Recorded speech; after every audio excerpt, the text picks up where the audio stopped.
바울은 진필로 너희에게 문안하노니 만일 누구든지 주를 사랑하지 아니하면 저주를 받을지어다. 우리 주여 오시옵소서. 주 예수 그리스도의 은혜가 너희와 함께 하고 나의 사랑이 그리스도 예수 안에서 너희 무리와 함께 할지어다.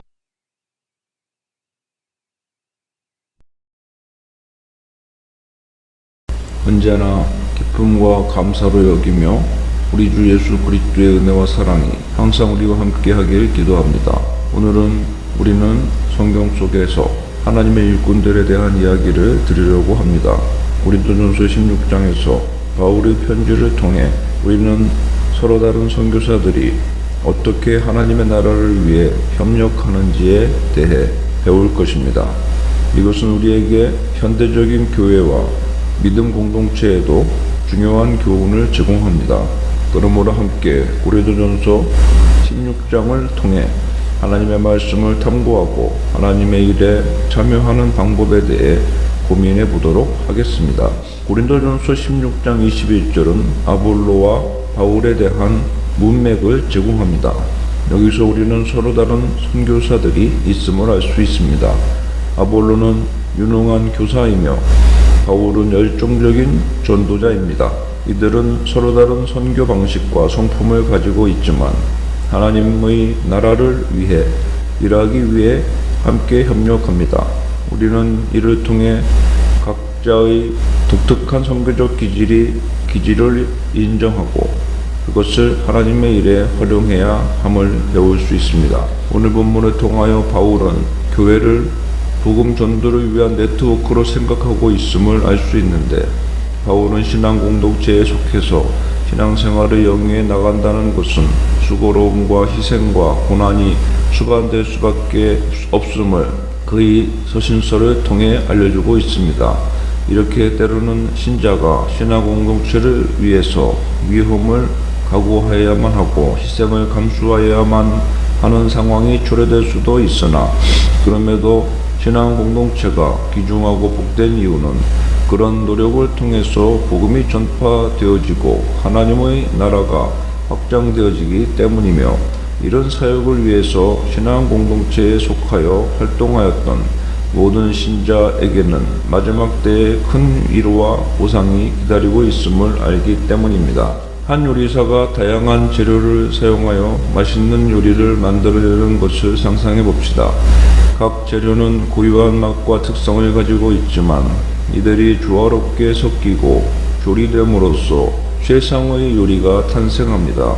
마찬가지로 우리가 서로 다른 선교적 기질과 성품을 가진 다양한 사람들이지만 하나님의 나라를 위해 협력할 때 우리는 하나로 조화롭게 일할 수 있습니다.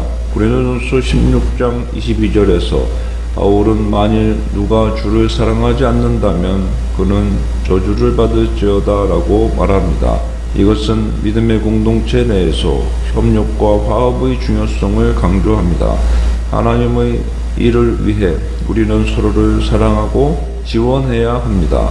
이는 개인의 선교적 노력뿐만 아니라 교회나 기독교 단체 간의 협력에도 적용됩니다. 우리는 서로를 이해하고 지지함으로써 하나님의 나라가 번성하도록 도와야 합니다. 한 마을에서 두 개의 다른 고깃집이 있었습니다. 한 곳은 육즙이 풍부하고 훌륭한 양념으로 유명했고, 다른 곳은 신선한 재료와 정성이 담긴 요리로 유명했습니다. 그런데 어느 날 이 두 고깃집 주인이 서로를 만나게 되었습니다. 한 고깃집 주인은 다른 고깃집의 요리를 맛보고 내 음식은 정말 맛있어. 내 고깃집에 와서 함께 일하지 않겠니? 라고 말했습니다. 다른 고깃집 주인은 기쁜 마음으로 그 제안을 받아들였습니다. 이들은 서로의 요리 비법을 공유하고 서로의 강점을 살려 협력하여 새로운 메뉴를 개발했습니다. 그 결과 이 마을의 사람들은 두 고깃집에서 만들어진 요리를 모두 즐기게 되었습니다. 이 두 고깃집은 서로의 차별적인 매력과 능력을 존중하고 협력함으로써 더 많은 손님들에게 맛있는 음식을 제공할 수 있었습니다. 이 이야기는 우리가 서로 다른 선교사들이지만 함께 협력하여 하나님의 나라를 세우는 것이 얼마나 중요한지를 보여줍니다. 아볼로와 바울의 이와 같이 우리도 서로의 강점을 존중하고 협력하여 하나님의 나라를 위해 노력해야 합니다. 그러므로 우리는 교회 연합의 관점을 항상 마음에 지니며 교회에 대해서 비판적인 자세보다는 교회를 주님의 몸으로 복음 전파의 가장 효율적인 기관으로 인정하고 높이며 존귀하게 여길 줄 알아야 합니다. 즉 주님의 몸된 교회를 사랑하여야 하는데 이는 이 세상에 사람의 눈으로 확인되는 유형 교회를 말함은 아니요 그리스도를 머리로 하고 복음 전도를 위하여 헌신하는 모든 보편적인 교회를 의미하는 것입니다. 하나의 건물을 건축할 때 설계자, 건축가, 건설 노동자 등 다양한 전문가들이 서로 협력하여 일합니다. 설계자는 건축 도면을 그리고 건축가는 이를 해석하여 구조를 설계하며 건설 노동자는 그 구조를 실제로 건설합니다. 각 전문가의 역할은 서로 다르지만 모두가 협력하여 건물을 완성시킵니다. 이는 우리가 서로 다른 선교적 기질과 역할을 가지고 있지만 하나님의 나라를 위해 함께 협력할 때 우리가 얼마나 효과적으로 일할 수 있는지를 보여줍니다. 또한 우리들은 주님의 오심을 고대하며 기다리는 자세로 이 세상의 생활을 영위해야 한다는 것이 바울의 가르침의 내용입니다. 이것이 없다면 우리의 생각은 물질과 세상의 욕망과 쾌락으로 기울어져서 신앙을 멀리 떠나고 하나님의 사랑으로부터 멀어지는 생활을 살아가게 될 것입니다. 주님께서 오실 것을 믿고 얼마 남지 않음을 알기에 이 세상의 물질 추구 외에 더 귀한 것이 있음을 깨닫고 이에 정진하게 되는 것입니다.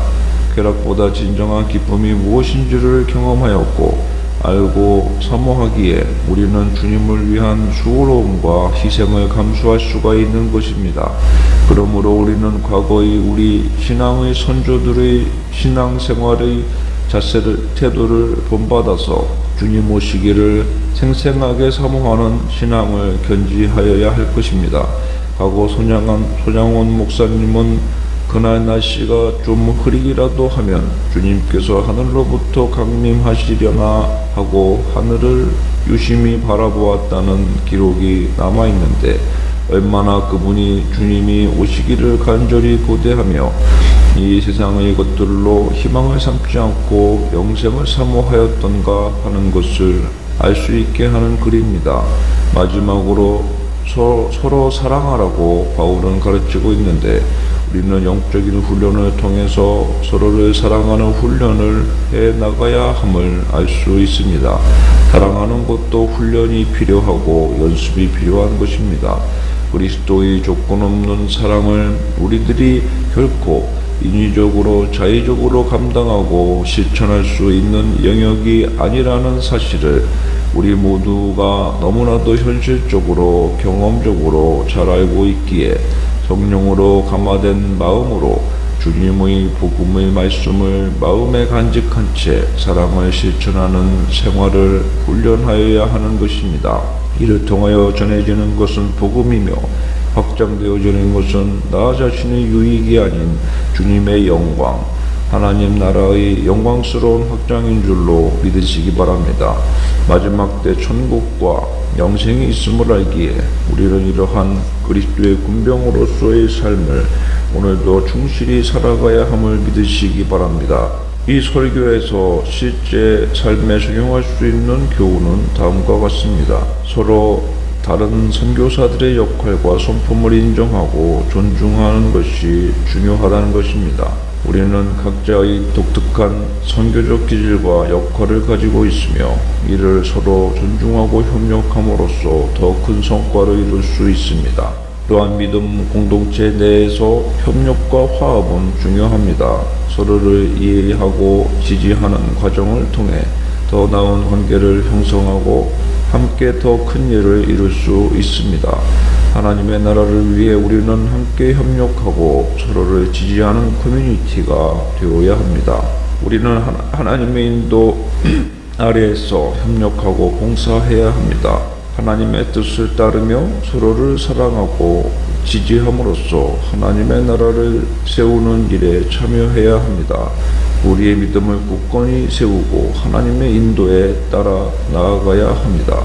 이러한 교훈을 실제 삶에 적용하기 위해서는 서로 다른 사람들과의 관계에서 오픈마인드를 유지하고 타인을 존중하며 협력하는 노력을 기울여야 합니다. 또한 우리의 믿음 공동체 내에서 협력과 화합을 위해 노력하고 하나님의 뜻을 따르며 서로를 사랑하는 일에 최선을 다해야 합니다.